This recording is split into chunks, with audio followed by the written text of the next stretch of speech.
Hello Voltheads, you are watching the self-proclaimed, sarcastically named Captain KeyForge, also known as PJ Broughton of the Steel City Snufflegators. Welcome to round 2 of the King of the Monsters on which deck can win the most series of videos. It is back to Ultra Gravitron today, playing a Z-Force deck which you can see in front of you. The pilot of the Z-Force deck is once again going to be my teammate. It is Fabled Alpaca, aka Simon of the Steel City Snufflegators. The Z-Force deck that he's using is one that I've opened from one of my boxes. Obviously, it has the Z-Force Agent and all the additional upgrades that come with that.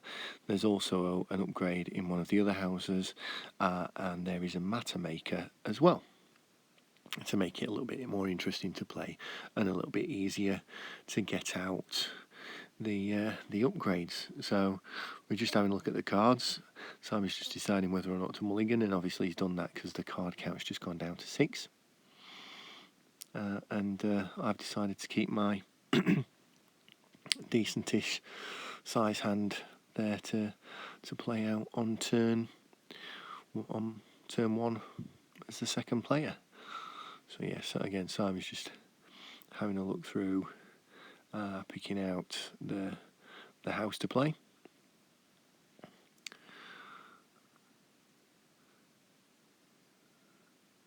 It's a shame I've got the Bumblebird, but I mean, I could go with the sloppy lab work, the logos, and then archive a card and drop a card. So I'll probably do that and go for the logos and sloppy lab work, archive one of the untamed cards, probably the creature control,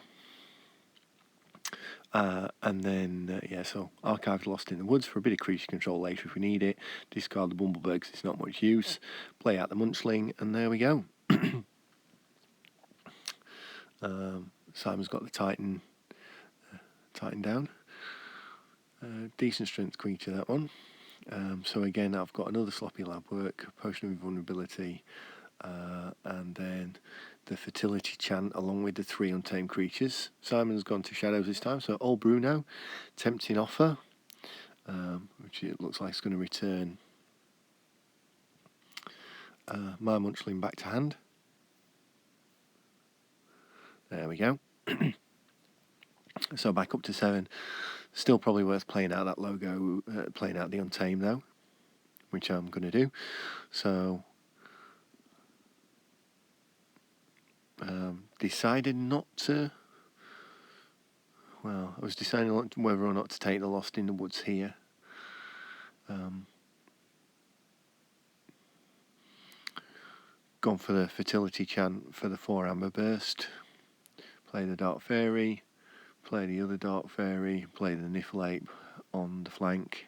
As I said, I prefer to try and put the less important creatures on the flank, as I've said in videos before. Kept the Lost in the Woods just because I don't particularly want old Bruno coming back and capturing 3. So yeah, I'm not desperate to get those creatures off yet, and I may become desperate a little bit later, especially if the Z-Force comes down and gets lots of upgrades on it. So Simon's gone into Star Alliance, red alert, damage all my creatures. There comes the Z-Force Agent. Secure Droid, attaching it to give it Taunt, Explore Over, which will give it Skirmish. And then he's captured a little bit onto the Explore Over. And then, yeah, so I'm thinking that if I go with the Untamed, I can clear the board and also get a lot of amber because of the fight skirmish abilities on those Dark Fairies. So I'm going to do that.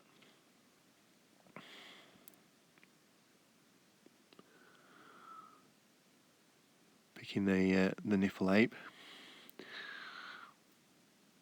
And I'm thinking if I fight with the Niffle Ape and the Dark Fairy that are going to get destroyed by Savage Clash into the Engineer, the Savage Clash will leave one of my Dark Fairies and the Engineer, but by doing that I'll gain 4 off the 2 fights.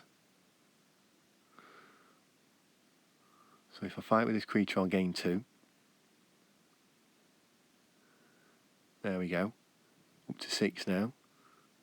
I can play Savage Clash, keep the strongest and the weakest.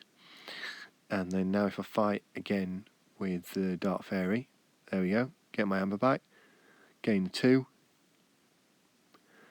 And those Dark Fairies are real nasty work. Fight gain 2.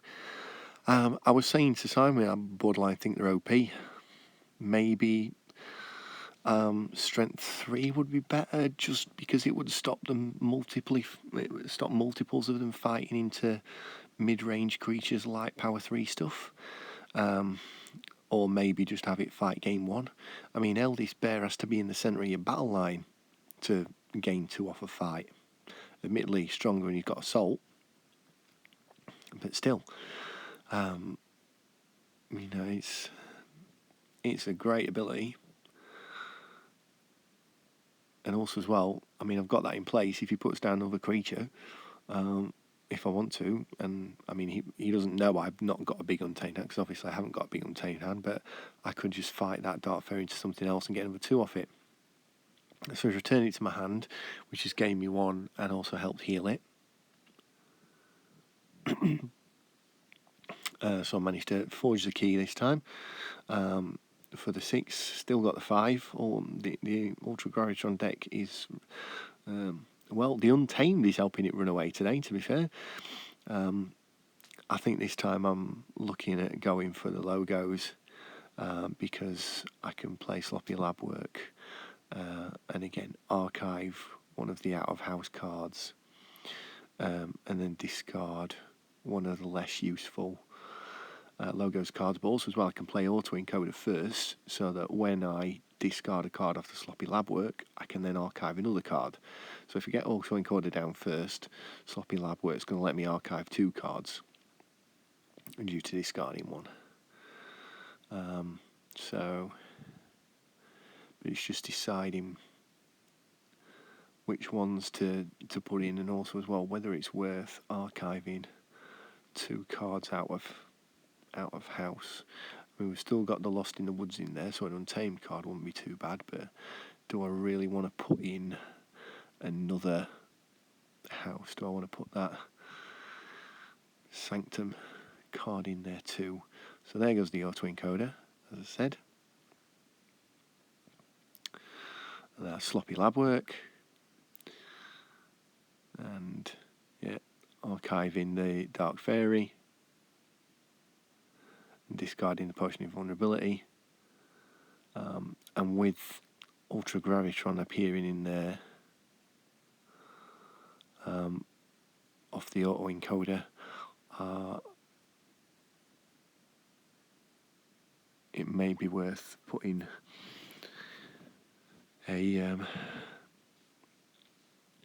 another card into there as well, because if I discard the Dimension Door,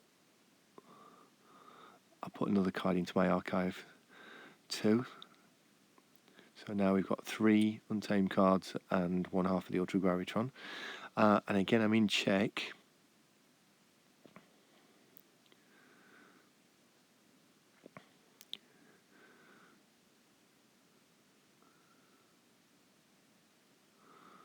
So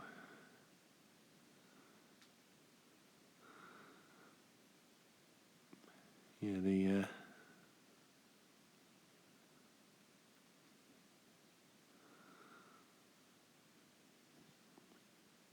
so Simon's gone for New Frontiers to archive. Well, he's revealed the top 3 cards of his deck. I think you might get to archive 1 as well. He's played Matter Maker, drawn a card because of Matter Maker's icon. Played one of the Z-Force upgrades, which is the Particle Tracker. I forget what they all do, to be fair, because I haven't played this deck much myself. And then he's played Opportunist, which has allowed Mace's Ass to capture 1. Obviously, Mace's Ass was a good creature with the skirmish and poison things like that. It will be good at removing creatures.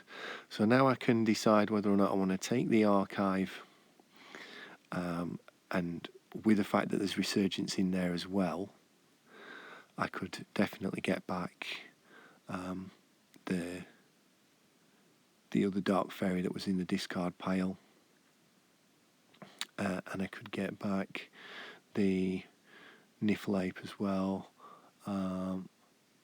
or I could get back the Bumblebird and discard it to archive a card because of auto encoder. So we've gone for the Untamed, we've drawn the archive. I'm going to play Resurgence.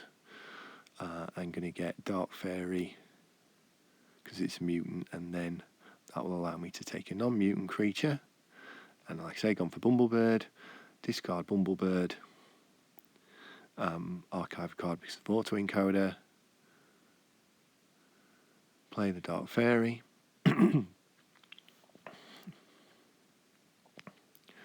Actually, I've decided to play the Lost in the Woods first, might not be a bad idea. And that gets rid of all the creatures. Play Troop Call and get the Niffle back as well. So we've got a Dark Fairy going down, another Dark Fairy going down, and a Niffle Ape going down as well.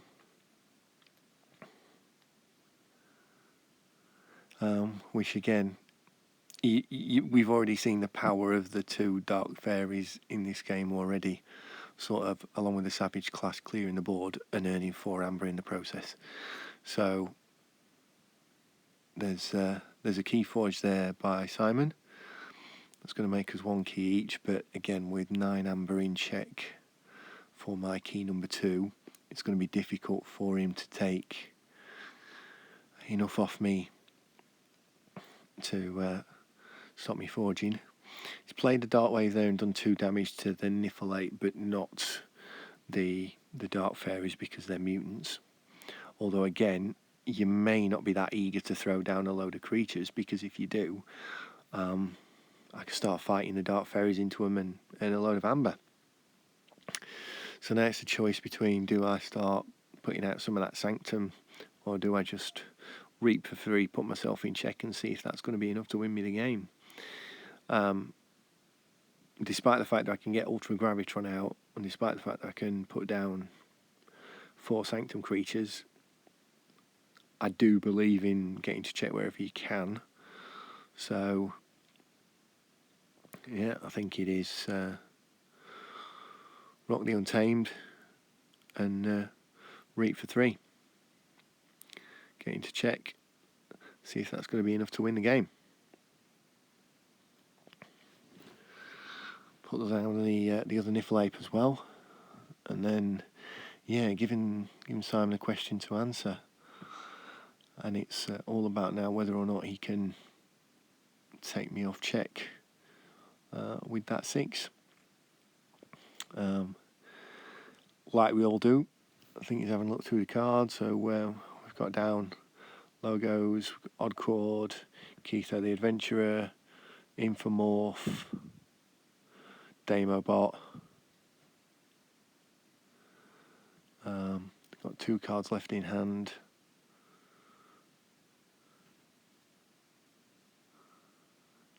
But it looks like that's going to be enough to win the game. And there it is. Yeah, so Ultra Gravitron's won that game.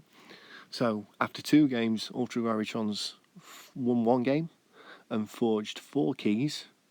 He didn't hit the game in the first because of a discarded Mind Fire, which was not great. But he's hit the game there. It hasn't hit the table there either. But it was almost the Dark Fairies doing all the work there. But still, it's nice to see it get a win. We will probably be seeing how Niffle Kong gets along on Tuesday. If you'd like to play the 3 decks, leave it in the comments. Thanks for watching. So feel free to like and subscribe. I love comments and criticism, so please feel free to leave those. I'll hope to see you next time, but until then, may the Forge be with you.